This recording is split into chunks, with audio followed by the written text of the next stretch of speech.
Mesdames, Messieurs, bonsoir. Amoureux du sport, je vous souhaite la bienvenue sur le plateau de la grande team. Ravi de vous retrouver pour notre rendez-vous sportif quotidien. Et bien sûr, avant le top départ, je vous invite s'il vous plaît à suivre le sommaire. On y va.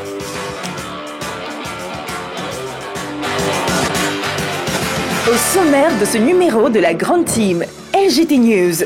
Manchester City, Erling Haaland out pour la saison. Ça fait le buzz. Coupe de la Confédération CAF. Quart de finale aller. La RS Berkane est-elle à la portée de l'ASEC? On en parle dans l'actu. Sans oublier l'actualité des internationaux ivoiriens à l'étranger. C'est dans la saga des pros. Excellente soirée sportive sur la 3, la chaîne qui offre 3 fois plus de sport.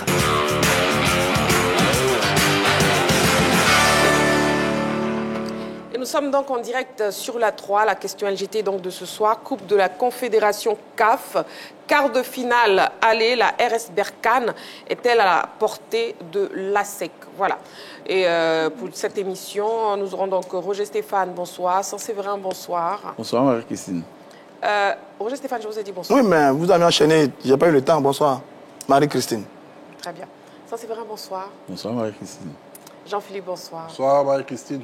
Coach Kwadjo-Georges, bonsoir. Bonsoir, l'éternel sourire est là. Merci Encore. beaucoup.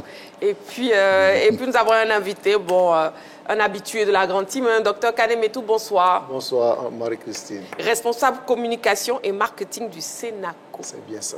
Voilà, donc avec vous, on sera donc ensemble pendant 90 minutes. Amoureux du sport, la première rubrique de cette émission, c'est LGT News, où on vous donne l'essentiel de l'actualité sportive. Et c'est maintenant, on y va.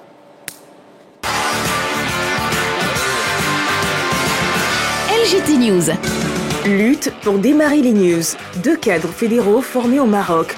2 cadres fédéraux, à savoir Assalé Jean-Claude et Koulibaly Solange, respectivement manager général et présidente de la commission des arbitres, ont participé à un séminaire de formation tenu à Casablanca, au Maroc, du 23 au 30 mars dernier. Le premier cité participait à cette rencontre au titre des administrateurs et le second au titre des arbitres. Ce séminaire s'est déroulé au centre d'entraînement d'El Jadida et s'est articulé autour de plusieurs thèmes dont la gestion des mails officiels, les règles essentielles et introduction à l'arbitrage et bien d'autres sujets. La délégation ivoirienne, rentrée avec ses diplômes de participation hier sur Abidjan, a été accueillie par le président de la Fédération ivoirienne de lutte, Honoré Alou. Pour rappel, plusieurs pays ont pris part à ce séminaire. On peut citer le Maroc, l'Angola, le Burkina Faso, la Guinée, l'Afrique du Sud, la Tunisie et la Côte d'Ivoire.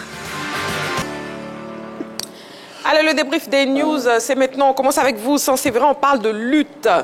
Oui, dans le cadre du développement de la lutte africaine, la Confédération a organisé un stage au Maroc récemment. C'était sur une semaine, du 23 au 30. C'était un stage pour les arbitres, les entraîneurs et les administrateurs. Il y avait 8 pays qui étaient représentés, dont la Côte d'Ivoire, avec 2 éléments.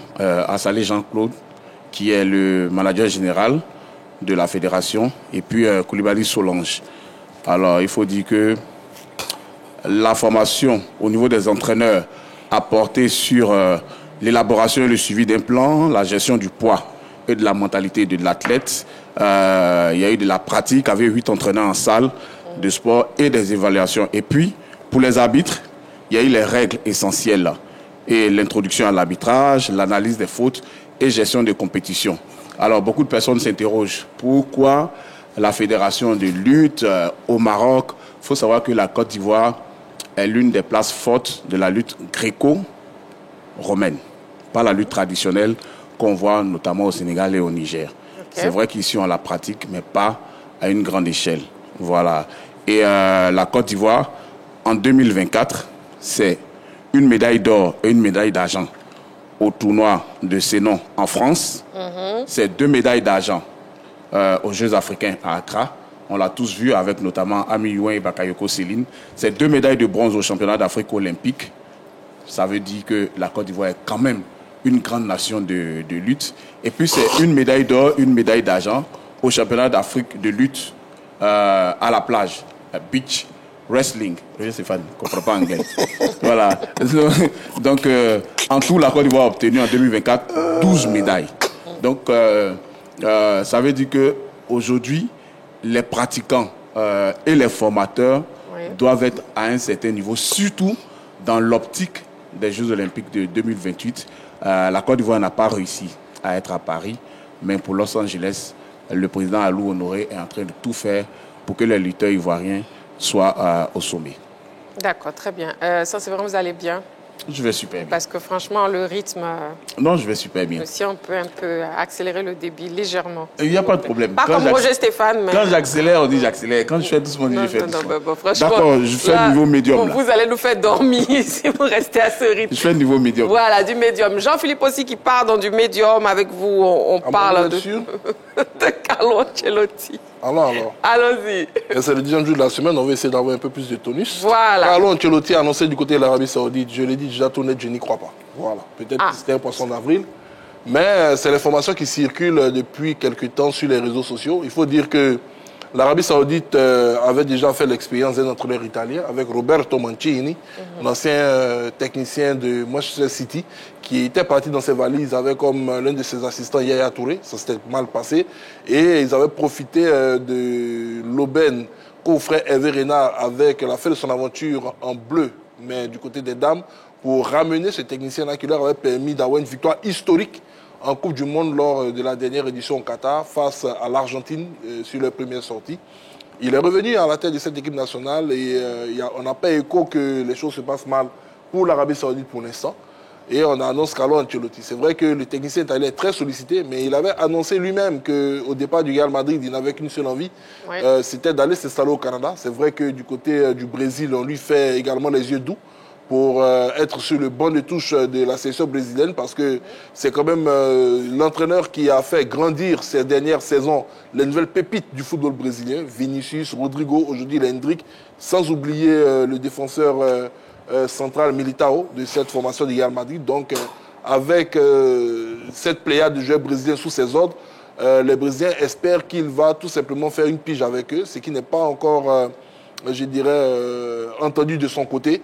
Après, il avait prolongé avec le Real Madrid même avant que les Brésiliens ne se décident à signer un de leurs compatriotes. Mais comme je le disais tantôt, lui, son souhait, il a toujours dit, c'était de terminer sa carrière en club au Real Madrid et pourquoi pas aller s'installer au Canada et voir pourquoi pas entraîner l'équipe nationale du Canada. Donc quand je vois cette nouvelle du côté de l'Arabie Saoudite, c'est vrai que les pétrodollars offrent énormément de billets de banque, mais je pense que pour l'instant, Hervé Renard est solidement assis sur sa chaise parce qu'on sait que lui également, s'il quitte l'Arabie Saoudite, il a un œil qui est tourné vers l'Afrique et vers la Côte d'Ivoire. Donc on pourrait avoir pour l'instant, il y a faille, un jeu de chaises musicales, bien évidemment. Voilà pourquoi j'ai dit on pourrait avoir un jeu de chaises musicales. Mais on va suivre cette aventure avec beaucoup d'attention.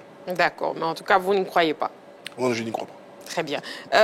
Une autre information pour vous, amoureux du sport. En fin d'émission, nous vous proposerons une interview que Maître Roger Wognin, président du conseil d'administration de l'ASEC Mimosa, a bien voulu nous accorder cet après-midi, à la veille du quart de finale aller de la Coupe de la Confédération qu'opposera son équipe à la RS Berkane. Donc, rendez-vous est donc pris tout à l'heure. Oui, Roger Stéphane. Oui, mais évidemment, le grand Maître Roger Wognin, c'est une fierté d'avoir un tel dirigeant sur les antennes. C'est certainement le plus historique, le plus emblématique, le plus illustre de tous les dirigeants de clubs en Côte d'Ivoire. Son interview à la télé est très très rare, c'est vraiment très très rare. Eh bien, la 3 a eu, et on va l'entendre dans quelques instants, pour les quarts de finale donc, de cette Coupe de la Confédération à laquelle la SEC Mimosa passe demain face à l'équipe de Berkane. Il parlera des chances de la SEC Mimosa. Il parlera de Julien Chevalier qui est parfois décrié. Et nous parlera également de ces jeunes recrues, notamment le jeune Akwa, qui fait une super saison avec la SEC Mimosa. Maître Roger Wognin à la tête d'un empire qu'on appelle la SEC Mimosa. Et bien ce grand dirigeant, on va l'entendre dans quelques instants. Moi, je suis un de ses fervents admirateurs parce que, comme je vous l'ai dit, en termes de dirigeant en Côte d'Ivoire, c'est peut-être le plus grand. Et on va l'entendre dans quelques instants. En tout cas, c'est un honneur pour la 3 d'avoir eu cette interview de Maître Roger Wognin. N'est-ce pas, coach Kouadio-Georges? Oui, ce serait intéressant de voir Maître Roger Wognin, ce grand dirigeant, celui qui apporte à la SEC et aussi à la Côte d'Ivoire, vu le nombre de joueurs qui ont été formés à la SEC Mimosa et qui ont joué en équipe nationale de Côte d'Ivoire, et vu même le temps qu'il a passé à la tête de cette équipe. Depuis 89. Depuis 89, c'est un des meilleurs dirigeants que la Côte d'Ivoire ait connu, et il est encore là. Et quand on voit qu'il est, comme il le dit Roger Rougnet, il est à la tête de cette équipe qui a près de 200, 300 employés, il faut le faire. Il faut le faire, il faut pouvoir les payer chaque fin de mois, il faut pouvoir être présent. C'est un grand dirigeant, il est à la tête d'un grand club et nous souhaitons l'entendre. Exactement. Oui, docteur. Bien sûr, Marie-Christine, c'est que Maître Roger Ognien a fait de la SEC un club professionnel. Il a pu créer par sa stratégie, par sa vision du sport, une institution footballistique. Et aujourd'hui, je pense que la Côte d'Ivoire en est fière. Lorsqu'on parle de Maître Roger Ognien, on parle d'une légende du football ivoirien. Quand on parle de Maître Roger Ognien, on parle d'une icône du football ivoirien. Et donc, avec du recul, on voit que depuis son accession à la magistrature suprême de la SEC Mimosa, nous sommes vraiment à pas mal de titres de Côte d'Ivoire, à pas mal de lauriers au niveau africain. Ouais. Et aujourd'hui, je pense que si on joue une compétition africaine à 4 équipes, c'est aussi grâce à Maître Roger Ognien. Je pense que c'est toujours bien d'aller se ressourcer auprès de ces sachants, pour parler comme Amadou Ampateba, auprès de ces bibliothèques vivantes du football ivoirien. Exactement, et on l'entendra tout à l'heure, Maître Roger Ognien, président du conseil d'administration de la SEC Mimosa. On va marquer une petite pause, juste le temps de la publicité. Vous ne bougez surtout pas. Dans quelques secondes seulement, on se retrouve pour la suite de notre émission. À tout de suite.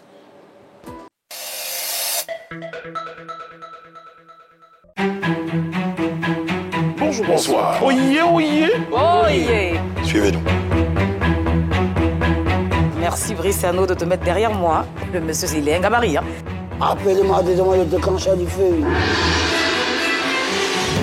Attends, il y a quoi? Le temps est changé. Congélateur, reste concentré. Est-ce que tu n'as pas le sentiment de ton fort intérieur d'avoir gâché la carrière de ce petit? Toi, viens te poursuivre dans tes propos là. De quoi il parle? Si Makosso parle qu'il y a des résultats spirituels, c'est que Makosso est... Mais c'est surtout qu'il était homme de Dieu. Nous là, on n'est pas dans ce football-là pour faire une conférence pour guérir les gens. Tu es fâché? Non, mais tu me poses des questions qui me chauffent le cœur. Tu peux me dire que... Non, ton cœur est déjà chaud. J'ai même pas encore commencé. Non, mais tu peux pas aller à moi. Tu es trop petit dans mon dossier. Voilà. D'aucuns disent que tu portes, voilà, tu t'habilles bien, tu es un sapeur, mais que tes vêtements ne coûtent pas vraiment cher. Voilà, je m'habille comme je veux. Je portais les habits des animaux. Non, c'est manque de respect, ça. Voilà la partie là. La partie où elle te manquait de respect là, ça vient. Mais tu vas où? Non, moi je suis pas dans ça. On est sauvé par le gars. Non, je suis pas dedans. Parce que je vous ai déjà parlé de ça. Je suis pas dedans. Je vous donne rendez-vous du lundi au vendredi pour la saison 5 de Pipolémique.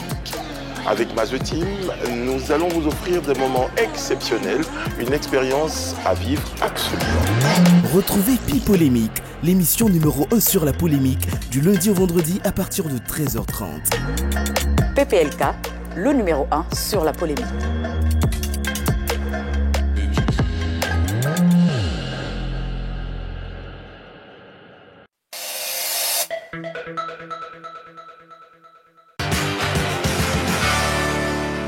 Nous sommes de retour sur le plateau de la Grande Team. Nous sommes toujours en direct sur la 3. On passe à ce qui crée le buzz sur la planète sportive. C'est maintenant, on y va. Ça buzz.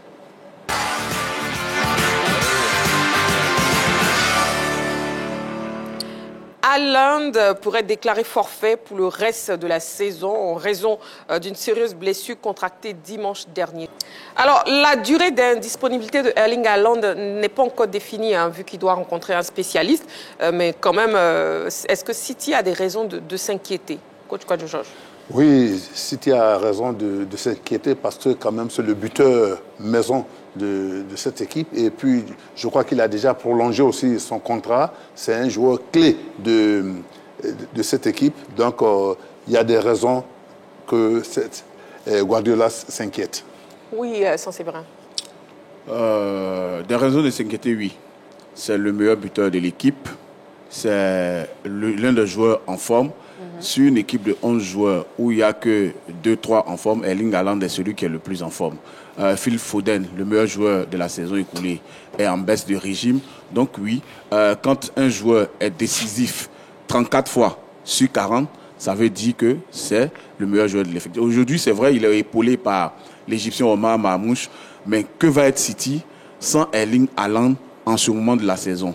Bernardo Silva le disait dans une interview récemment, c'est vrai qu'ils sont tous trentenaires, mais ils ne sont pas vieux. Sur le terrain, quand même, on voit quand même beaucoup de joueurs tirer la langue. 6 saisons à dominer le difficile championnat d'Angleterre, ça laisse des traces. Haaland est l'un des joueurs les plus frais de l'effectif au moment où on parle. Et s'il sort de l'effectif, je ne vois pas un attaquant de pointe pouvant le remplacer actuellement. Il n'y en a pas. Parce que Julian Alvarez, qui est une pointe, est parti. Et les ailiers comme Doku, comme Foden, comme Grealish ne font pas le boulot comme il faut. Donc oui, il y a des raisons de s'inquiéter de la blessure de Haaland. En tout cas, son absence prolongée pourrait mettre en difficulté City, surtout dans sa quête de sa place en Ligue des Champions. Bon, écoutez, pour l'instant, ils sont très très loin en ce qui concerne le titre derrière Liverpool et Arsenal. Donc c'est un peu difficile. Je crois la petite équipe de Nottingham Forest qui occupe également la 3e place de la Premier League, donc c'est difficile.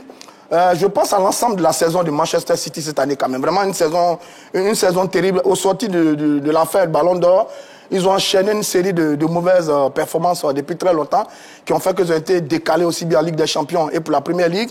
En plus, ils ont perdu leur meilleur joueur, leur maître à jouer qui est Rodri, qui est blessé depuis. Certains se sont blessés en temps, Grealish et autres. Là maintenant, le seul qui portait véritablement cette formation, c'est Haaland qui vient de se blesser. Autrement, c'est une saison totalement pourrie pour Pep Guardiola et son équipe. Mais en même temps, sur son indisponibilité, j'ai vu que c'est entre 5 et 7 semaines. Parce qu'il y a Pep qui dit on espère pouvoir le récupérer pour la Coupe du Monde des clubs qui aura lieu en juin. Donc, 2 mois tout au plus, c'est possible qu'il puisse être récupéré. Mais quand cela le tienne, il va être récupéré dans quelles conditions? Connaissant l'ensemble de la carrière de City dont je parle, c'est un peu dommage pour ce club-là, qui depuis 6 ans nous a fait rêver en Première Ligue, avec ce joueur-là, avec Rodri, avec Grealish, avec Foden, avec tous ces garçons. Mais la machine est enrayée, c'est un peu dommage. Maintenant, au football, quand un joueur se blesse, un autre en profite. Nous, on va faire monter le petit Mamouche, le petit Égyptien, qui a fait une très belle arrivée d'ailleurs du côté de City, qui d'ailleurs sur le match passé était buteur avec Haaland sur la victoire de Manchester City. Donc je pense que Mamouche va prendre des galons, il va prendre la place. Maintenant, c'est à lui d'en profiter. Au football, c'est la loi tragique du football. Quand un est blessé, il en profite. Et nous, on va prier pour que Mamouche continue sa super saison avec l'équipe de Manchester City. En tout cas, Erling Haaland indisponible. Oui, Jean-Philippe. Ça fait partie de la vie de tout athlète de très haut niveau. Et ça arrive, on dira, peut-être au pire moment de la saison. On est en fin de saison, on est sur la dernière ligne droite. Et on a besoin de tous les hommes concernés pour pouvoir bien terminer cette saison. C'est vrai que la Champions League, ils sont out, le championnat, ils sont out. Il leur reste quoi? La FA Cup du côté de l'Angleterre. Et puis, comme l'a si bien dit leur entraîneur, aller tenter leur chance en Coupe du Monde de club. Mais bon, je pense que ça, c'est une échéance un peu lointaine. Et avec les nouvelles conditions qui ont été mises en place pour participer à cet événement, City ne devrait pas avoir de problème d'effectif parce que la FIFA permet d'inviter 6 joueurs avec des contrats courts durant cette compétition-là. Et connaissant la force de frappe financière de cette équipe, il n'aurait pas de difficulté à convaincre certains grands cadors qui ne participeraient pas à cet événement à s'engager avec eux. Maintenant, sur Erling Haaland, c'est un peu difficile pour le garçon. On sait qu'il fait partie généralement des potentiels ballons d'or. Quand une saison commence, il fait partie des noms qu'on essaie de cocher tout en haut de la liste. Cette saison a été une saison véritablement terne pour lui. Mais quand on regarde ses statistiques individuelles, je pense qu'il reste un peu dans ses canaux. 30 buts en 40 matchs, c'est pas mal. Dans une équipe de Manchester City qui a été constamment mise en difficulté toute la saison. On lui souhaite un propre établissement et on verra ce que cela va donner à l'issue des examens qu'il fera pour avoir la date exacte de son retour sur un terrain. Déjà, voyons la fiche du joueur, la fiche de Erling Haaland. Voilà, Erling Haaland, qui est issu de la Norvège, il est né le 21 juillet 2000 à Leeds en Angleterre. Il fait 1m94 pour 87 kg. C'est un attaquant, un numéro 9. Cette saison, il a joué 40 matchs, il a inscrit 40 buts et il a inscrit 4 passes décisives. 30 buts. 30 buts, pardon. Il a inscrit 4 passes décisives.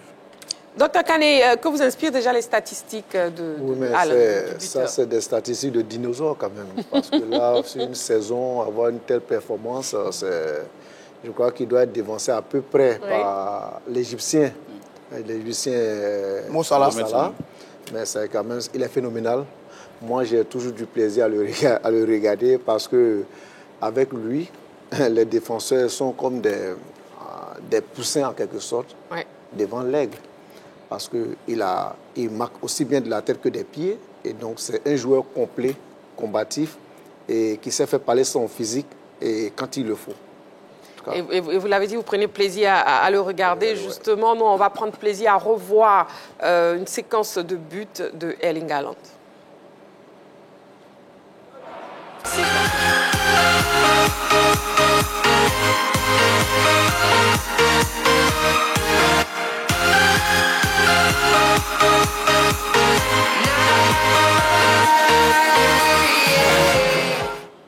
Voilà, des beaux buts de Erling Haaland. Oui, Séverin. Oui, on parle de Manchester City là, mais je pense que ceux qui vont le plus perdre, c'est surtout la Norvège, son pays. Il est parti aujourd'hui pour qualifier la Norvège pour la Coupe du Monde. Quand vous voyez ses stats aux côtés de Sorloth, de l'Atlético et de Odegaard, de Arsenal, ça fait mouche ce trio-là. Et donc, je pense que l'équipe qui perd le plus actuellement, s'il ne revient pas jusqu'en juin, où il y a les prochains matchs, c'est surtout la Norvège qui va devoir se trouver un remplaçant. Très bien. Allez, saga des procès maintenant, on y va. Il va revenir.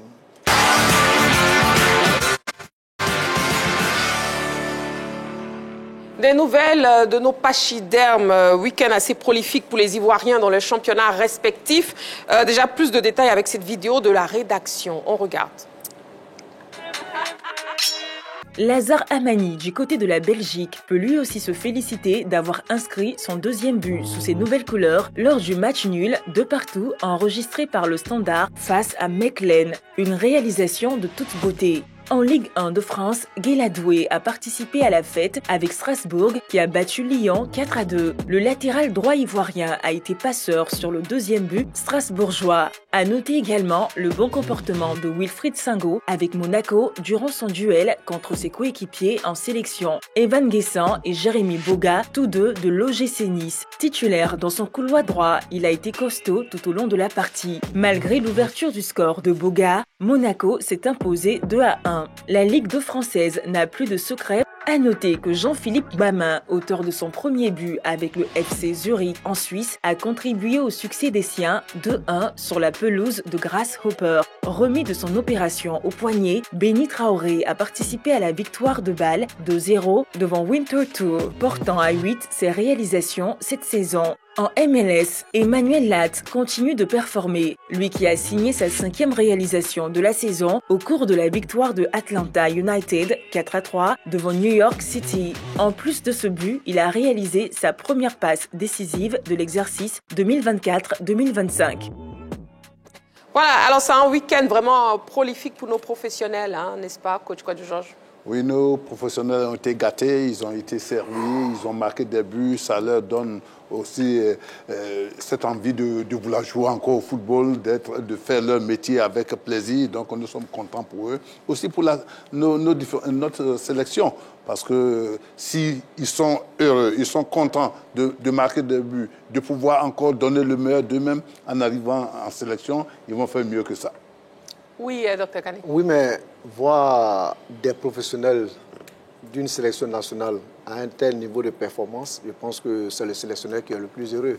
Et derrière le public sportif ivoirien, quand on sait que bientôt on va encore repartir pour les éliminatoires de la Coupe du Monde 2026, en tout cas, ça met du baume au cœur, ça fait réellement plaisir. Oui, ça c'est vrai. Oui, ça fait surtout plaisir de voir que les joueurs qui n'étaient pas là durant la fenêtre dernière sont les joueurs les plus en forme.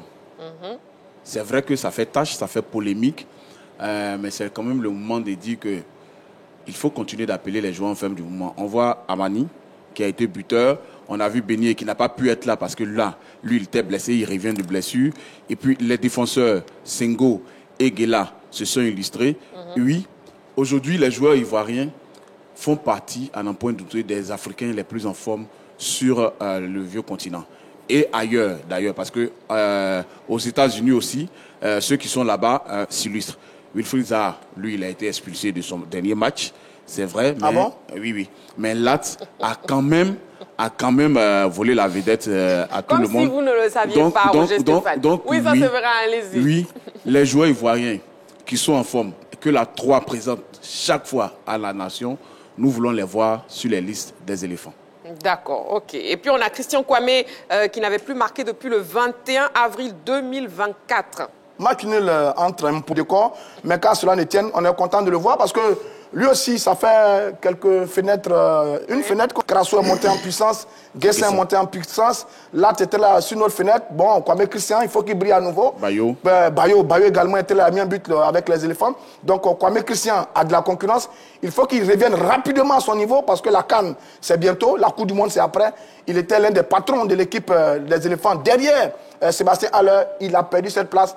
C'est à lui de travailler à nouveau. On espère qu'à Impoli, il va aller de mieux en mieux et retrouver son meilleur niveau. C'est un garçon que moi j'aime bien. Il est très courageux, très combatif. Mais maintenant, il faut être très performant parce qu'il y a beaucoup de monde sur l'attaque des éléphants de Côte d'Ivoire. Jean-Philippe, on a Lazare Amani qui monte en puissance. On a aussi Guela Doué, justement, passeur décisif ce week-end. Oui, pour Lazare Amani, je suis très content.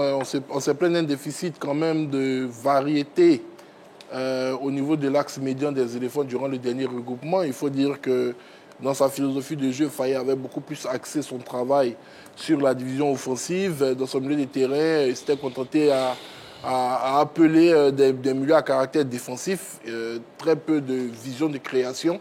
C'est vrai qu'il avait convoqué dans un premier temps Traoré Ahmed, mais malheureusement qui s'est rendu indisponible de par sa blessure et qui était remplacé par Baba. Et donc, quand on voit Amani Lazare qui a été l'une des belles surprises de la dernière Coupe d'Afrique des Nations et qui avait réalisé d'excellentes performances sous les couleurs nationales, qui en début de saison avait eu des griefs avec son ancien club et qui est en train de se relancer de fort belle manière. Je me dis qu'il y a de l'espoir pour les prochains regroupements d'avoir cette technicité qui nous a fait défaut dans notre milieu de terrain, notamment face à la Gambie pour les prochaines fenêtres. Et on espère que ces garçons-là vont tout simplement enchaîner et en plus demeurer en pleine forme, éviter les blessures au max pour que sur les prochaines fenêtres, notre sélectionneur Faye ait de véritables problèmes pour constituer son groupe. C'est ce qu'on lui souhaite depuis, en fait. Voilà. Merci beaucoup, Jean-Philippe. Oui, coach Georges. Non, je pense que ces jeunes gens-là se sont bien illustrés et puis nous sommes contents, comme on le dit ici, pour le sélectionneur surtout qui aura un problème de riche à pouvoir choisir ces garçons. Mais je pense que ces garçons qui n'ont pas été appelés aussi à cette fenêtre, ce n'est pas parce que le coach n'en voulait pas. Il fait de bons choix et il faudrait que on puisse marquer suffisamment de buts, c'est tout. Donc, ce n'est pas sur le plateau que nous allons faire la sélection pour lui. On a Jean-Philippe Crasso qui ne cesse de briller en Ligue 2, Dr Kane. Ouais, mais il faut d'abord, il y a le talent du joueur. Oui. Et il ne faut pas qu'on se contente du niveau de la légion, de la division dans laquelle évolue le joueur. Parce qu'au-delà de cette division, il y a la valeur intrinsèque de l'homme. Et c'est ce qui fait qu'il n'est pas exclu qu'à la fin de la saison, il ait un contrat qui puisse lui sortir de là pour atteindre d'autres niveaux. Et c'est pourquoi nous, en tant qu'Ivoiriens et sportifs et amoureux du ballon rond, on est heureux pour le jeune, afin qu'il puisse nous permettre de savourer de belles victoires, surtout qu'on a de belles échéances qui pointent à l'horizon. Rien n'arrête Jean-Philippe Crasso depuis le début de la saison avec cette équipe de Paris FC. Là, il a réalisé un doublé, 32e et 60e minute. Il fait une saison magnifique avec l'équipe de Paris FC dans la bataille au titre avec Lorient, Metz. Ces trois équipes au niveau de la Ligue 2 se livrent une bataille sans merci pour la montée. Paris FC a été repris par des repreneurs très très riches, qui est un projet qui s'est mis en place véritablement du côté de Paris FC, c'est très bien.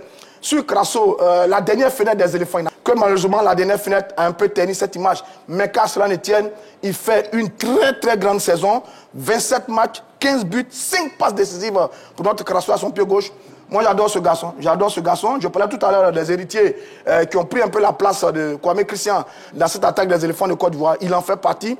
Derrière l'immense Sébastien Haller, il fait une bonne saison. Maintenant, il faut continuer. Je serais très heureux de voir Paris FC terminer champion de la Ligue 2 et monter en Ligue 1 pour que Crasso revienne au plus haut niveau. Mais en tout cas, sa saison est magnifique. Quand vous voyez Paris FC jouer, vous ne voyez que Crasso, un peu comme Guessin du côté de Nice. Bravo à ce garçon qui fait une très belle saison avec l'équipe de Paris FC. De très bonnes performances aussi pour Bamé en Suisse. Et puis on a Traoré Beignet, buteur après son opération au poignet.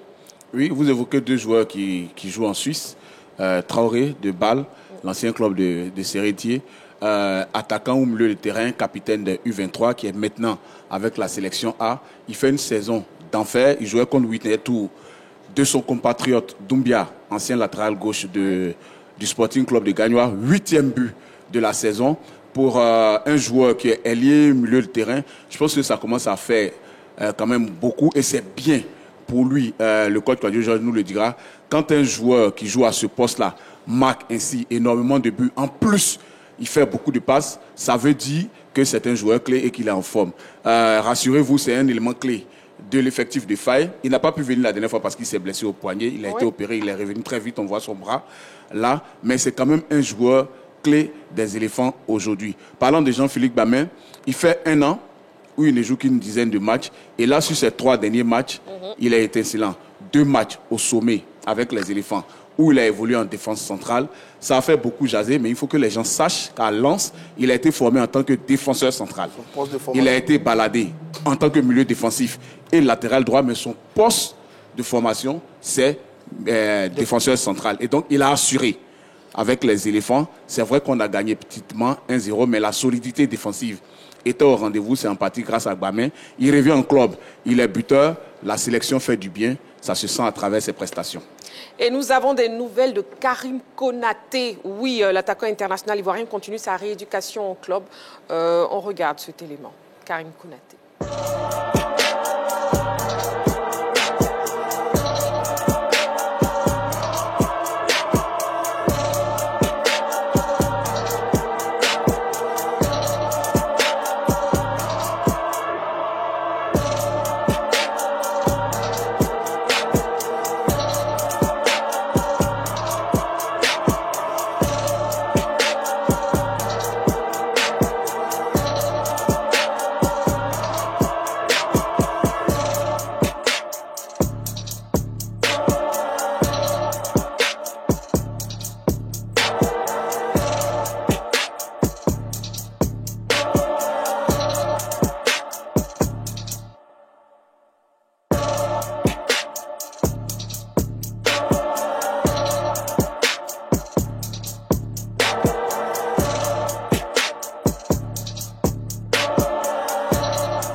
Karim Konaté qui poursuit sa rééducation, hein, Jean-Philippe.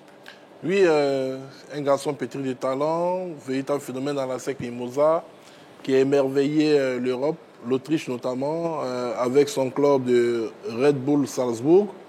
Je pense qu'il a, comme on le dit, terminé le jeu de ce côté-ci. Et au moment où on s'attendait à ce qu'il quitte ce championnat pour, pourquoi pas, migrer vers l'Allemagne, vers l'Europe de l'Ouest, avec un championnat d'un niveau un peu plus huppé, malheureusement, il se fait sécher par une blessure grave. C'est tout heureux qu'on le revoit en train de faire ces mouvements-là.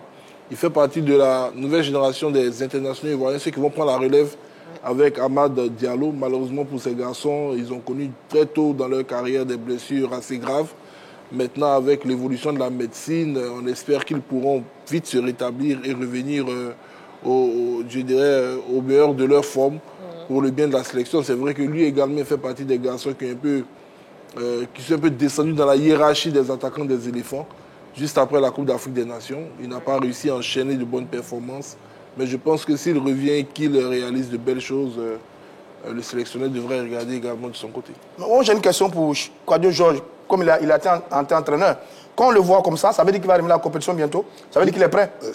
Bon, dit qu'il est prêt, mais ça veut dire qu'il est sur le chemin, il est en train de se préparer pour être bien en forme, pour reprendre les compétitions, sauf les kinés et les médecins pourront dire à quel moment il peut être opérationnel, mais très bientôt, il peut faire l'entraînement avec le collectif déjà, donc s'il commence avec le collectif, c'est qu'il est prêt. Très bien. Très bien. Carton jaune pour Roger Stéphane. Ah, poser des questions. Mais moi, c'est pas vous qui vous posez n'avez des pas à questions. poser des questions. Voilà. Oui, sans Séverin, allez-y. Si Karim vous êtes Konaté, un bon répondeur. On a quitté Karim Konaté sur 2 notes. L'une positive. Il était parti sur des standards impressionnants. Une vingtaine de matchs. Il a été décisif plus de 15 fois.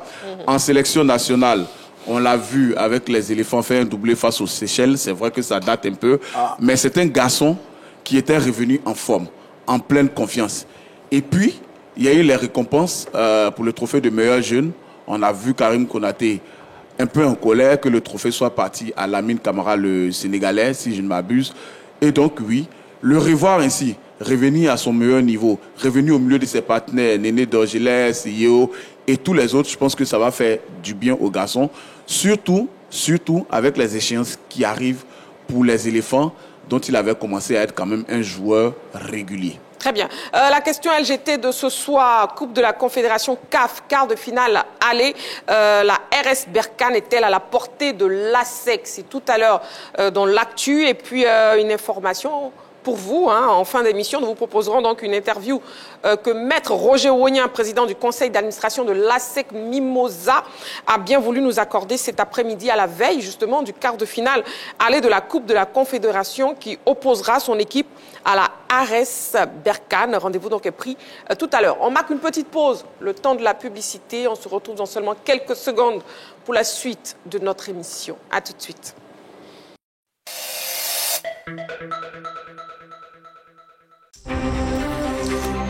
Allez, salut à tous et bienvenue dans l'heure des tchatcheurs et merci de votre confiance. Messieurs, installez-vous confortablement le temps de cette chaude d'empoignade. Mais ils doivent aller gagner. Ils doivent aller prendre 3 points en déplacement.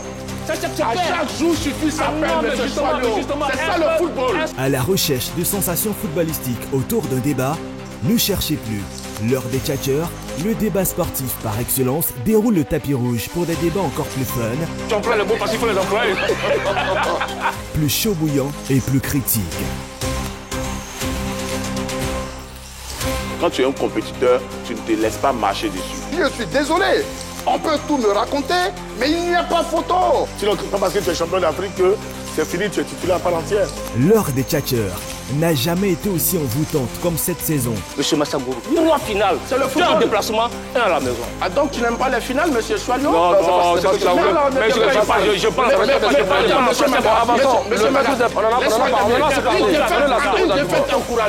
Donc ça veut dire quoi? Il y a le profil, il y a la polyvalence. Oui, des éléments qui importent. Laisse-nous attendre. Magat et ses tchatcheurs, sans langue de bois, vous donnent rendez-vous du lundi au vendredi à 10h en direct sur la 3. Les débats plaisir, c'est toujours sur la 3. Allez, salut. À la 3, nous offrons 3 fois plus de sport.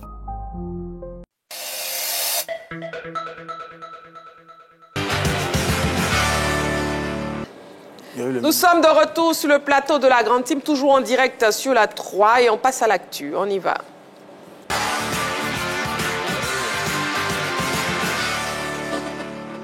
La question LGT, Coupe de la Confédération CAF, quart de finale aller. La renaissance sportive est-elle à la portée de l'ASEC? Le téléphone est ouvert. Le 27 21 59 93 99, 27 21 59 93 99 ou la page Facebook de la 3. L'ASEC Mimosa affronte donc la renaissance sportive de Berkane en quart de finale aller de la Coupe de la Confédération ce mercredi au stade Félix Houphouët-Boigny. Ce club marocain est-il à la portée des Mimos? On ouvre le débat après cet élément préparé par la rédaction. On regarde. Pour sa 10e participation à la Coupe de la Confédération, l'ASEC Mimosa disputera le 2e quart de finale de son histoire dans la compétition ce mercredi 2 avril 2025. Les Mimos recevront l'écurie marocaine de la Renaissance sportive de Berkane au stade Félix Houphouët-Boigny pour la manche aller. Les jaunes et noirs sont parvenus à ce stade de la compétition après avoir terminé 2e du groupe C derrière l'USM Alger, mais devant l'ASC Jarraf et Orapa United. Leur bilan fait état de 2 victoires victoires, 2 nuls, 2 défaites, 7 buts marqués et 5 encaissés. On pourrait dire que la SEC Mimosa a réussi l'essentiel, car au-delà de ses performances moyennes, les poulains de l'entraîneur Julien Chevalier n'ont pas été très convaincants dans le jeu. Cependant, l'arrivée de l'attaquant Célestin Ekoua au mercato suscite beaucoup d'espoir. Sa présence a revigoré la division offensive qui était le talon d'Achille de l'équipe. C'est donc une formation Mimosa en pleine confiance, auteur d'une remontée spectaculaire au classement de la Ligue 1 ivoirienne qui tentera d'aller arracher une 2e qualification dans le dernier carré de la Coupe de la Confédération. Seulement, en face des Mimos se dressera la RS Berkane, surnommée le FC Séville africain pour ses remarquables performances dans cette compétition. Avec 4 finales, dont 2 titres en 2019 et 2024, c'est le 2e club le plus titré après le CS Sfaxien. Souvent barré au plan local par les franchises historiques comme le Raja, le Wydad de Casablanca et les FAR Rabat, la RS Berkane vient de frapper un grand coup en décrochant son premier titre national à 5 journées de la fin de la Botola Pro. Au regard de toutes ces données, la RS Berkane est-elle à la portée de la SEC Mimosa ? Et la question LGT est donc posée. La renaissance sportive Berkane est-elle à la portée de l'ASEC Mimosa? Le téléphone est ouvert. N'oubliez pas, messieurs, oui à vos panonceaux. Un oui ou un non. C'est donc un non, un grand non même pour Jean-Philippe, un non, un petit non pour Saint-Séverin, un oui pour Roger Stéphane, bon, un grand non pour Saint-Séverin, un oui pour Dr Kané et puis un oui aussi pour Coach Kwadjo Georges. Très bien.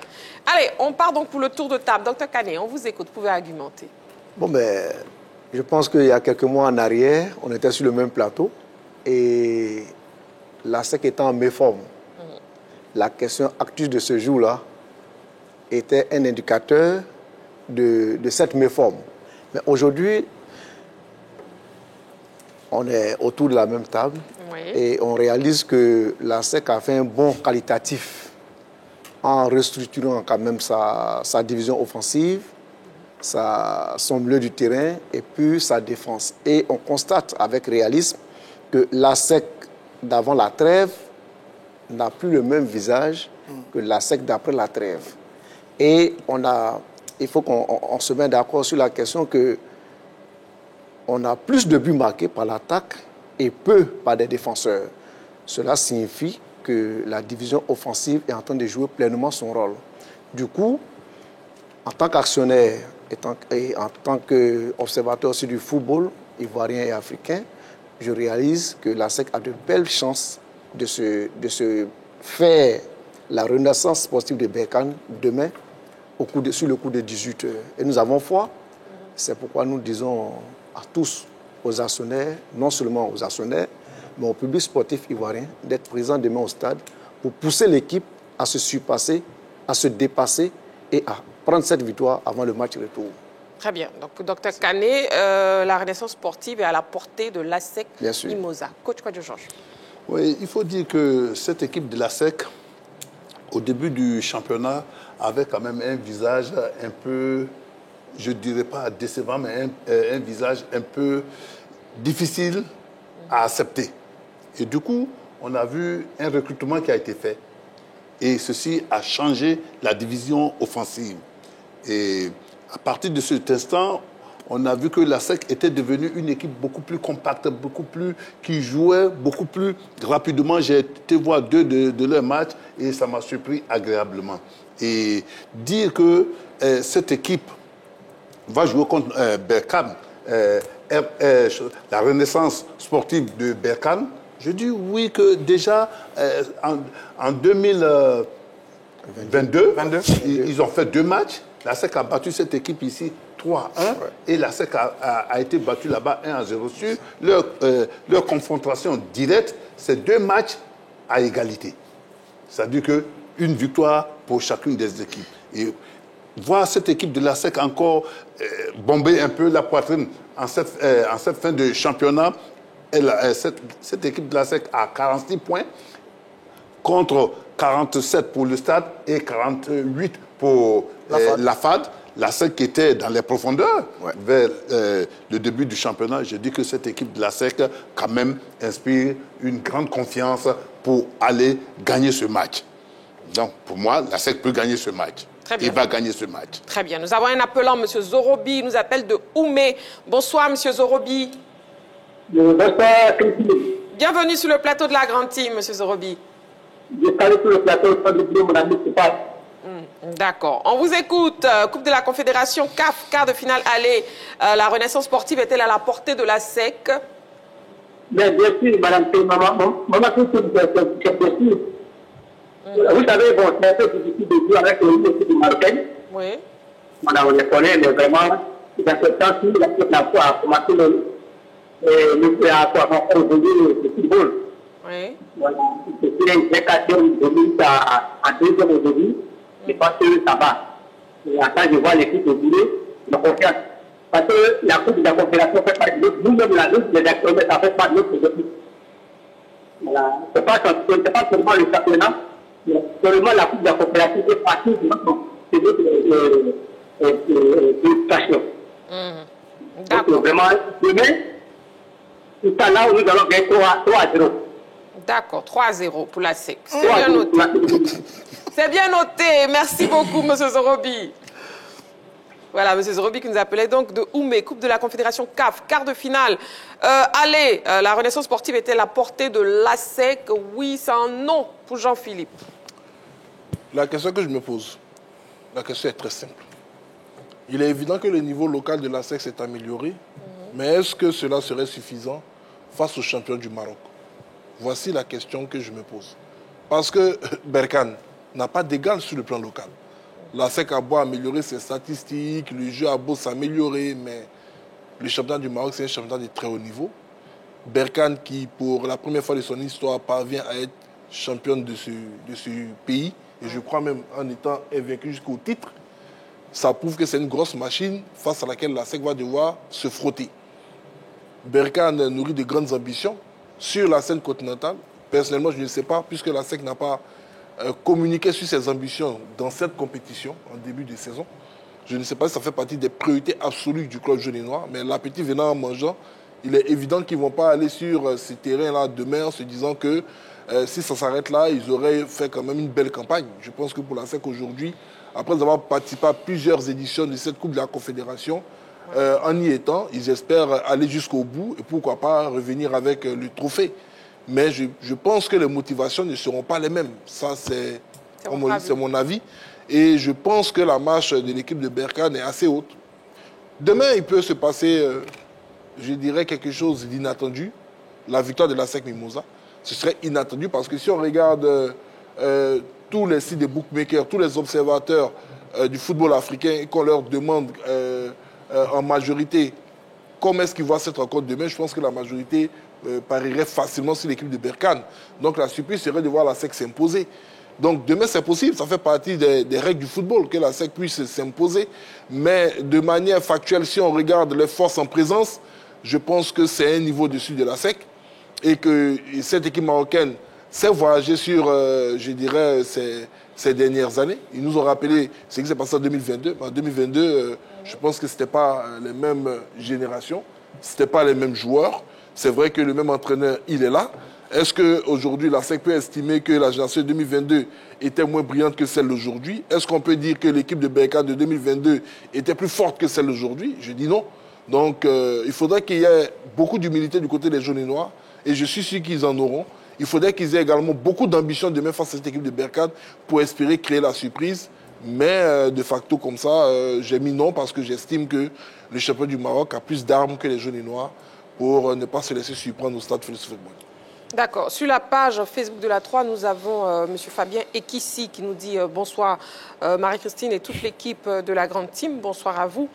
À mon avis, oui, déjà en termes de confrontation directe, on se rappelle que l'ASEC des Stéphane Aziz qui, Zouzoua Pakom et Konaté Karim avaient battu en 2022 ce club marocain en phase de poule à Cotonou sur le score de 3-0 avant de s'incliner sur le score de 1-0 match retour. Deuxièmement, au vu des récents résultats que la SEC a enregistrés en championnat, on peut croire que les hommes de Julien Chevalier ont de fortes chances de passer le cap. Ces quarts de finale, il faut juste un peu plus d'efficacité devant les buts, car trop d'occasions vendangées. Bonne chance au club jaune et noir. C'était M. Fabien Ekissi. Ok, on va écouter les arguments de Sansevera. J'ai mis un nom pour la simple raison que Aujourd'hui, Berkane et la SEC, ce n'est pas le même niveau. Ce n'est pas moi qui le dis, c'est Julien Chevalier en conférence de presse, quand on lui a posé la question. En 2022, la SEC a battu la Renaissance sportive de Berkane par 3-1 au Bénin. La Côte d'Ivoire n'avait pas encore les infrastructures de la CAN, donc la SEC recevait au Bénin. Et après, dans la même compétition, Berkane a battu la SEC 1-0 pour mettre fin au parcours des Mimosas. Ouais. Donc, sur cette confrontation-là, on va dire que c'est Berkane qui a eu raison, puisque dans la poule, Berkane est passé. Ça, c'est un. Donc, Julien Chevalier, aujourd'hui, a dit que la SEC et Berkane, ce n'est pas le même niveau. Berkane est à une marche supérieure de son équipe. C'est vrai que c'est un entraîneur, il parle comme un entraîneur, mais il est lucide. Il est lucide pour la simple raison que Berkane, cette saison, avant d'être champion, ou alors jusqu'à ce que Berkane soit champion, avant terme, c'est 40 buts marqués. La SEC, c'est moins de 20 buts. Donc ça veut dire que la SEC a mal à sa division offensive, pendant que Berkane fait mouche. Derrière, vous avez une défense amarrée autour du Burkinabé Youssoufou Dayo. Un solide gaillard qui fait la paire en sélection avec Tapsoba. Donc oui, Berkane prend aussi moins de buts, contrairement à la SEC Mimosa qui, ici, a été ballottée. Berkane est déjà champion de son pays, de la Botola Pro. Donc libéré, contrairement à la SEC Mimosa qui est actuellement 3e et qui lutte pour le titre de champion. Berkane, sur les 5 dernières années, c'est 2 coupes de la Confédération gagnées. La SEC Mimosa, c'est 0. Une demi-finale en 2023, si mes souvenirs sont bons. La SEC Mimosa... Une super coupe. Une super coupe. Oui. Pour Berkane. Pour Berkane, oui. Pour Berkane, oui. Et là, je parle de la compétition. Donc, oui, la SEC avait Azizki, oui. La SEC avait Atola, la SEC avait Zouzoua, la SEC avait Wolo. Ce n'est pas le même effectif. C'est vrai, Jean-Philippe l'a dit, la SEC peut créer l'exploit demain, mais quand vous prenez les forces en présence aujourd'hui, personne ne peut mettre la SEC devant Berkane dans cette confrontation. On dira que le football, c'est le football, mais le football, c'est aussi les statistiques. Raison pour laquelle j'ai mis non. Aujourd'hui, Berkane est loin devant la SEC Mimosa en termes d'effectifs, en termes de force, en termes de qualité. Et nous avons un appelant, Madame Odile Kouakou, elle nous appelle d'Angré. Bonsoir, Madame Kouakou. Oui, bonsoir, Madame. Bienvenue sur le plateau de la Grande Team.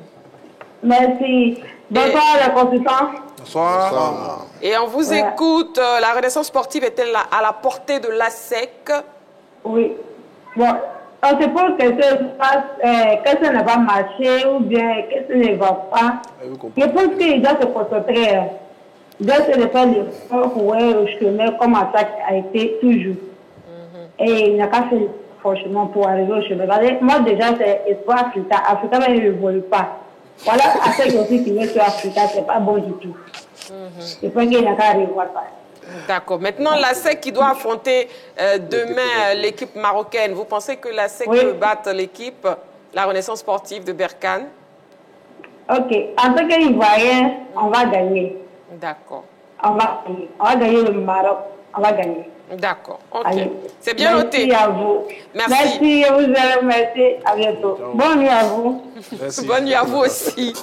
On vous aime aussi, Madame Odile Kouakou, qui nous appelait donc d'Angré. Bon, Julien Chevalier, déjà, Julien Chevalier et son équipe. Ah oui, Stéphane, pour exprimer. Mais comme vous avez cité Julien Chevalier, que sans c'est venir à citer Julien Chevalier. Non, on laisse. Permettez-moi de ne pas être d'accord avec Julien Chevalier pour une fois. Oui. Parce que sur les 16 clubs qualifiés pour les 2 compétitions, vous avez 4 pays de l'Afrique subsaharienne. Semba avec la Tanzanie, Al Hilal avec le Soudan, 3 clubs sud-africains, et puis la SEC Mimosa, l'Afrique de l'Ouest. Nous sommes le meilleur club de l'Afrique de l'Ouest qualifié pour cette compétition. Donc, quand Julien Chevalier dit que la SEC n'a pas le niveau de Berkane, bon, qu'il dose un peu son discours, mais je le comprends parfaitement. C'est un entraîneur qui fait un peu de la politesse, de la diplomatie, pour dire à ses garçons, attention, l'adversaire qui vient est très très fort. Mais je pense que Berkane fait moins peur dans l'histoire du football sur le continent, fait moins peur que des équipes comme Al-Ali, Mamelodi, Espérance. J'aurais eu peur. Donc Berkane est jouable pour l'équipe de la SEC. Je reconnais, et on verra les chiffres tout à l'heure, que cette équipe de Berkane est en pleine forme. Mais l'équipe est jouable. Deuxièmement, c'est la forme du moment de la SEC Mimosa. La SEC est au mieux de sa forme cette saison. C'est 5 matchs sans défaite face à de très bonnes équipes. Zoma, Mouna, Stade, San Pedro, Isca.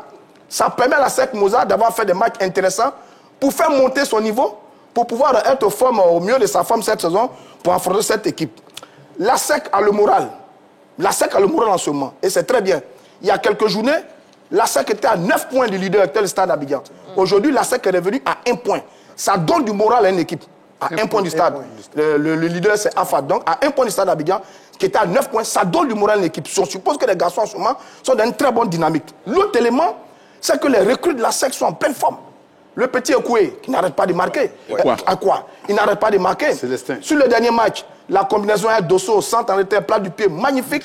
Donc, si vous mettez tous ces éléments ensemble, la SEC Mimosa peut aller chercher cette équipe de Berkane, qui est vrai sur ces dernières années, a fait énormément de progrès, a inscrit son nom parmi les grands du continent, mais ce n'est pas un foot de guerre extraordinaire du type Al-Ali, du type Espérance de Tunis. C'est une équipe que la SEC peut jouer.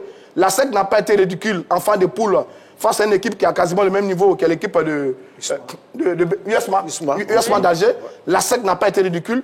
Donc, c'est fort à parier que demain, si nos garçons sont dans un très bon jour, ils peuvent réaliser un bon résultat. Maintenant, il faut le reconnaître, Berkane est un client sérieux, mais la SEC aussi est un client sérieux parce que justement, la SEC dans la même compétition que cette équipe de Berkane, je rappelle encore qu'on a été la meilleure équipe de l'Afrique de l'Ouest qualifiée pour ce niveau de la compétition. La SEC a un coup à jouer et on va jouer demain face à cette équipe de Berkane.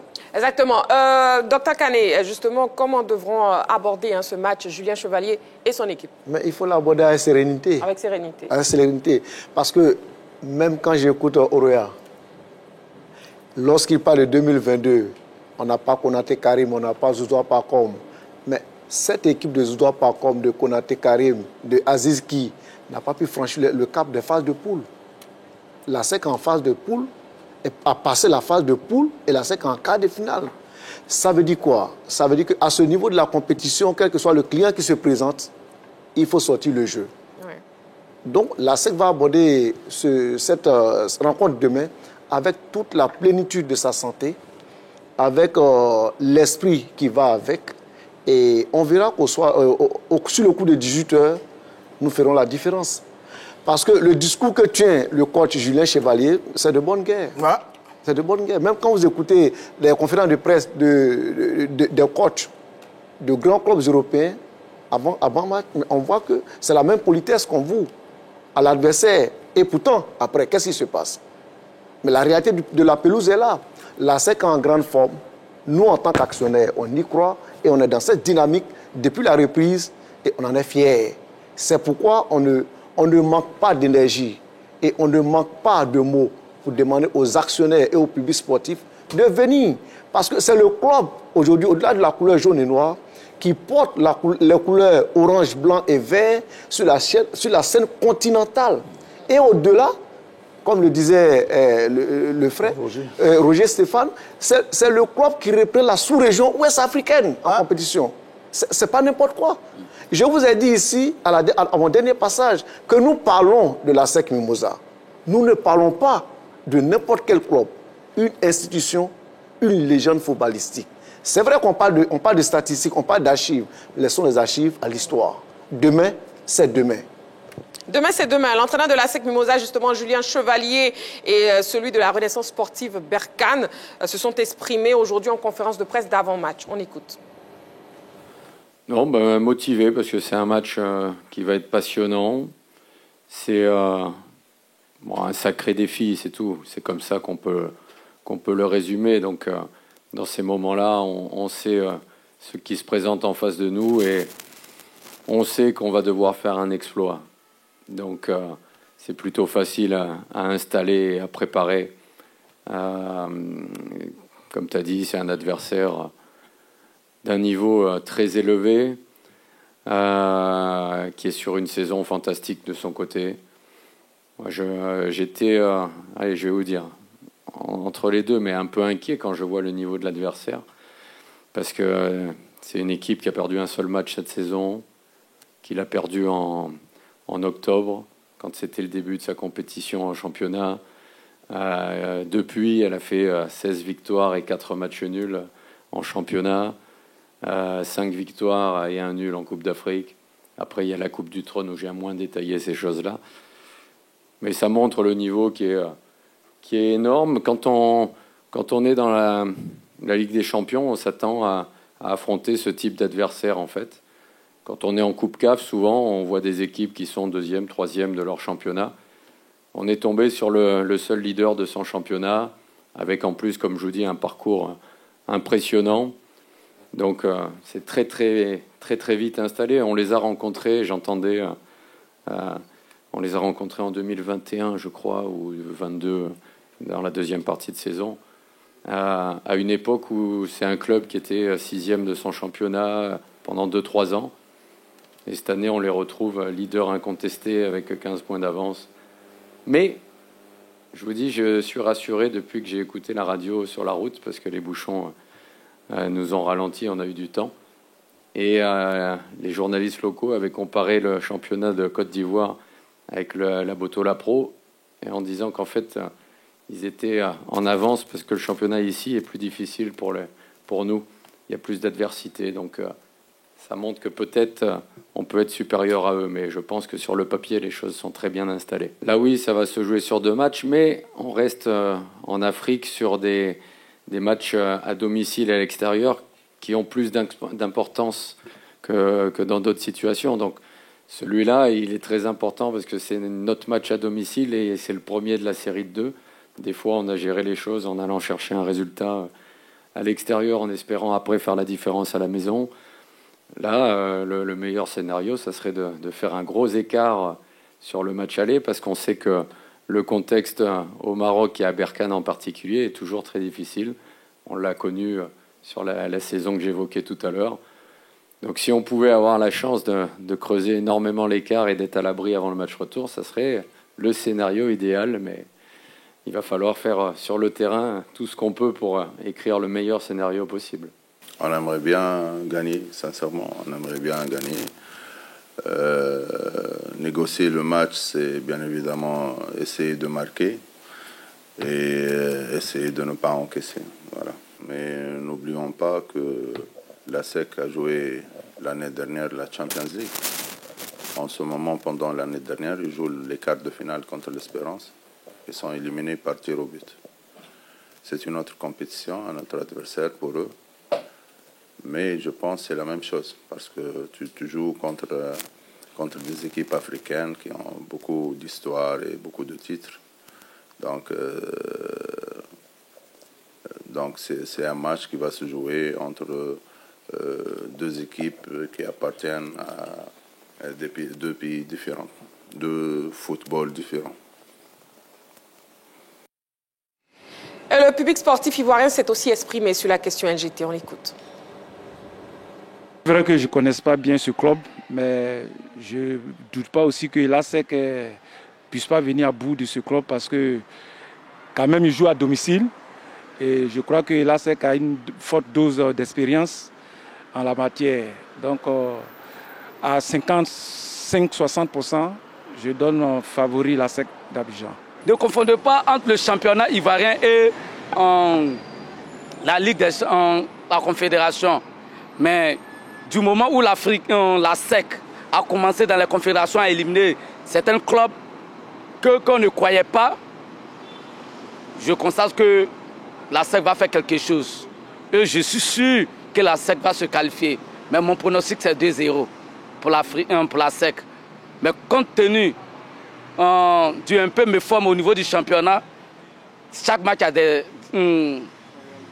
réalités. Mais je suis sûr que la SEC va gagner 2-0. Et j'informe à la population ivoirienne de venir supporter massivement la SEC, parce que la SEC représente la Côte d'Ivoire.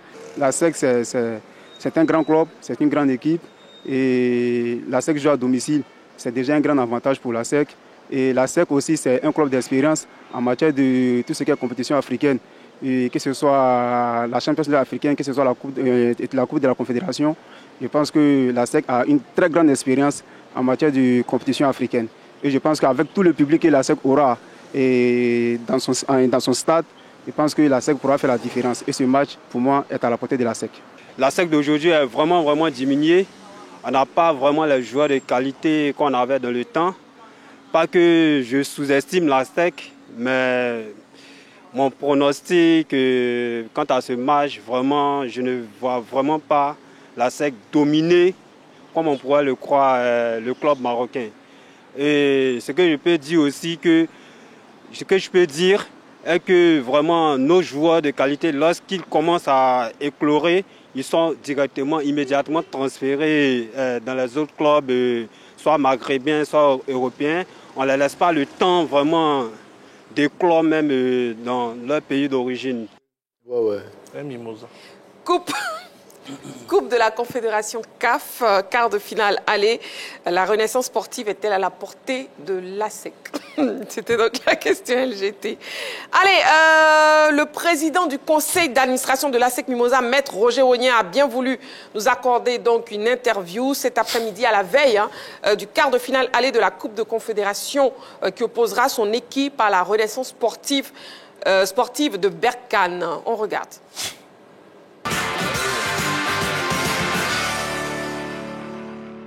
Poisson d'avril, c'est la grande team. Ah bon? Nous vous remercions déjà d'avoir bien dégusté ce poisson d'avril. Avec tous les discours que Roger Stéphane a fait. Comment on peut me faire la seconde? Le PCA. Mais on va saluer Maître Roger Ognien. Voilà.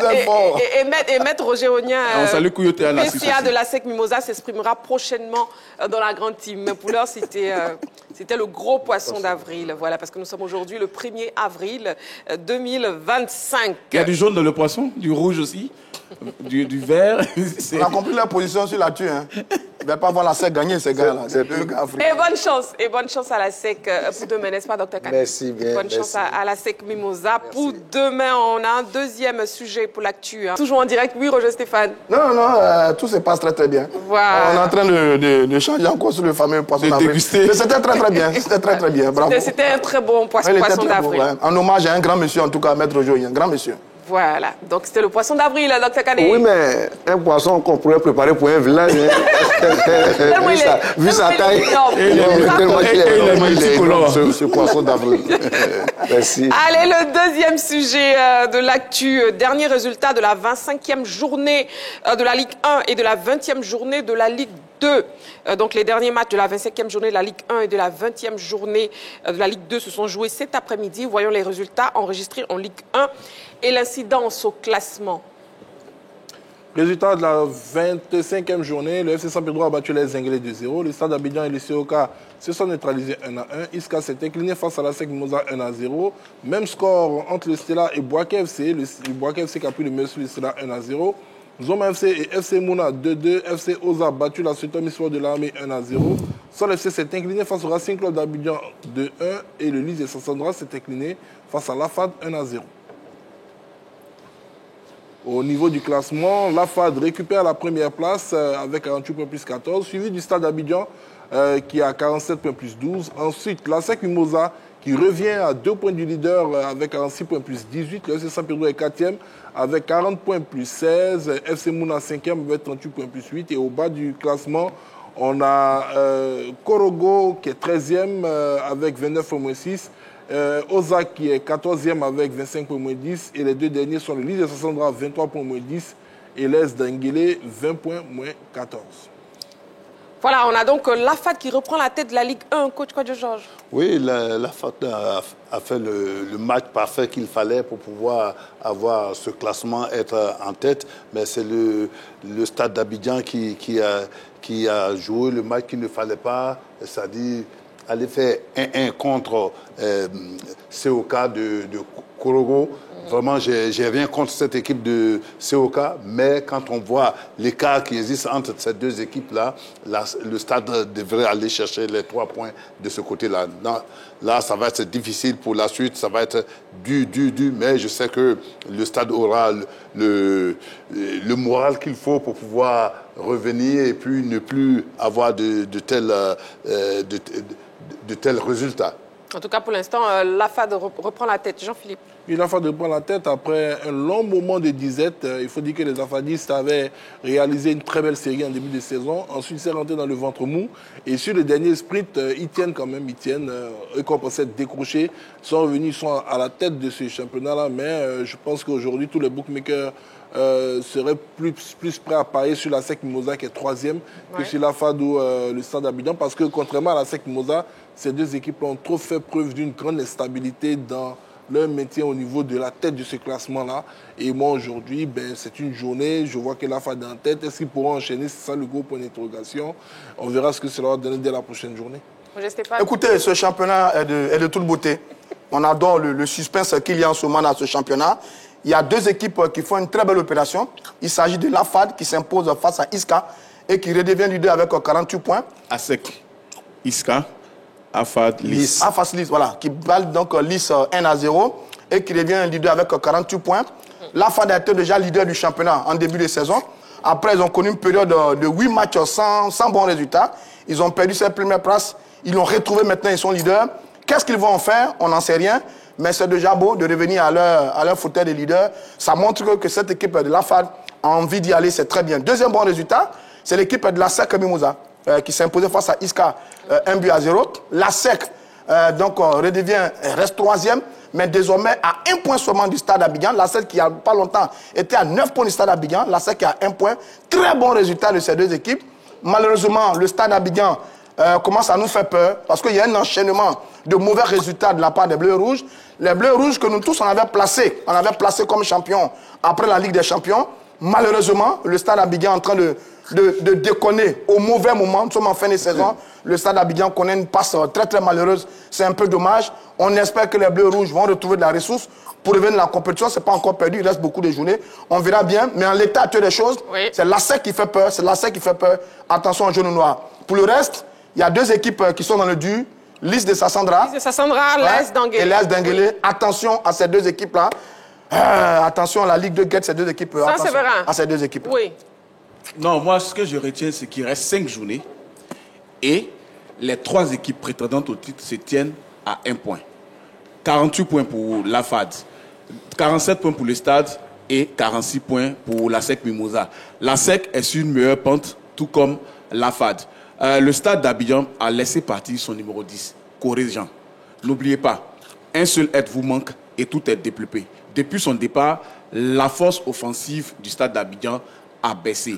Donc, c'est quand même rare de voir une équipe prétendante au titre vendre son meilleur élément alors que le sprint final est lancé. Donc, oui, l'ASEC aujourd'hui est en train de revenir dans une bonne posture, mais je pense que l'AFAD et le Stade d'Abidjan, pour la dernière bataille qu'ils vont se livrer, cela va décider quand même de ce qui sera champion de Côte d'Ivoire. Docteur Kane, oui, rapidement sur le classement. Oh, mais moi je pense que je salue la performance de l'ASEC Mimouza qui était, comme le disait tout à l'heure Roger Stéphane, à 9 longueurs du leader, qui est l'ASEC, qui était le Stade d'Abidjan. Aujourd'hui, on est dans une dynamique de victoire. Et cette dynamique de victoire dépend de plusieurs performances, de plusieurs facteurs du moins. La profondeur du banc de l'ASEC Mimouza, que l'ASEC a su améliorer avec ses recrues à l'intersaison. Ça, il faut le saluer. Et c'est pourquoi votre poisson me plaît. Voilà, parce qu'en faisant référence à ce tome, votre poisson me plaît parce que c'est Maître qui voit que les choses ne sont plus en l'état. Et donc, il faut mettre de l'ordre. Et ce tome est en train de porter ses fruits. Ça veut dire que l'ASEC revient de loin, mais l'ASEC espère aller plus loin que là où nous sommes actuellement. Et on ne désespère pas encore pour le titre de champion de Côte d'Ivoire. Très bien. Et puis en Ligue 2, maintenant, il y a eu des matchs importants dans le groupe A. Déjà, voici les résultats et le classement de la poule A. Résultat de la poule A, l'entente sportive de Benjerville, Espérance sportive d'Agboville 1-1, l'Espérance de Boaké et Espérance d'ici en fait 0-0. Yamsoukro a battu l'Africa Sport 2-0. L'Azid Abengoura a battu ADFK 2-1. Les FIM et Donkov se sont séparés 1-1. L'Agir FC a battu l'Amphiara 2-1. Et ici à Oazi face au WAC, ce sera le mercredi 2 avril prochain. Le classement. Au niveau du classement, l'Africa demeure toujours leader avec 41 points plus 9, mais à une longueur se situe la formation d'Agboville avec 40 points plus 12. Yamsoukro est troisième avec 36 points plus 14. Agir a 36 points plus 8, mais avec un match en moins. L'Espérance sportive de Benjerville a 26 points plus 3. Et quand on regarde au pied du classement, on a ici Awazi et Espérance de Boaké qui flirtent avec la Détroit. L'AJ de Guibérois, coach Kwadjo Georges, est-ce qu'on peut dire qu'elle avance masquée? L'AJ de Guibérois est 4e avec 36 points plus 8 et avec un match en retard.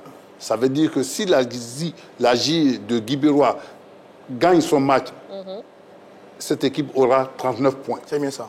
Et sera à 2 points. À deux points de l'Africa. Et il reste combien de matchs à jouer? On était à la 6 journées. 6 journées. 6 journées. Ça veut dire que ça va être aussi de mano à mano comme en Ligue 1. Ça va être Agi de Guibiroa, Agboville et puis Africa. Ça va être chaud. Ça va être chaud. Parce que j'ai peur pour l'Africa. Parce que c'est une équipe que j'aime, je le dis. Je souhaite que cette équipe soit en première division parce que cette équipe a un grand passé et une équipe qui porte l'histoire de notre football en Côte d'Ivoire. Mais pour l'instant, vous êtes inquiet. Mais pour l'instant, je suis inquiet. Quand on attend, quand on arrive au dernier virage où c'est difficile, l'Africa va perdre ce match-là 2-0. Même un match nul aurait pu... Un seul match et un seul point peut vous amener en première division. Ouais. Donc, pour moi, je regarde ce calendrier, mais c'est l'Africa qui m'intéresse. Heureusement que... Faut terminer. Heureusement qu'Agboville a fait match nul. Donc, l'Africa peut se réjouir un peu de la mauvaise performance de l'équipe d'Agboville. Mais l'Africa devrait peut-être faire attention à ce type de résultat. C'est vraiment pas le moment de laisser des plumes. C'est pas le moment de laisser des points. L'Africa était installé confortablement. Cette défaite 2-0 face à Yamoussoukro, qui est un poursuivant, qui est un adversaire direct. On espère que les Verts Rouges ne seront pas touchés au moral et que les garçons vont se ressaisir immédiatement pour se rendre dans la course. Bon, le championnat est encore long, il y a 18 points à prendre. L'Africa est toujours leader. Il n'y a pas de péril en demeure, même si les dernières années font un peu peur par rapport à l'Africa. Mais tout est encore bon. Maintenant, attention à Agi de Guibiroa. Agi de Guibiroa est tapis dans l'ombre. Oui. L'équipe pourrait passer à 39 points. Et Agi de Guibiroa était bien en embuscade derrière l'Africa. Malheureusement, ils ont un peu baissé. Merci beaucoup, René Stéphane. Une information pour vous. CAN U17, la Côte d'Ivoire mène actuellement 6 buts à 1. Et ils sont dans les temps additionnels. Voilà. La grande team de ce soir, c'est terminé. Dr Kanemetou, merci beaucoup. Merci à vous. Merci. Et je vous adresse aussi les remerciements de la direction de la SEC Mimosa, dirigée par Maître Roger Ognien. Oui. Et les remerciements du président de Sénaco. Du fait que chaque fois que nous avons un grand rendez-vous, et la 3 nous fait l'honneur de nous permettre de nous adresser au public sportif ivoirien, au-delà des actionnaires.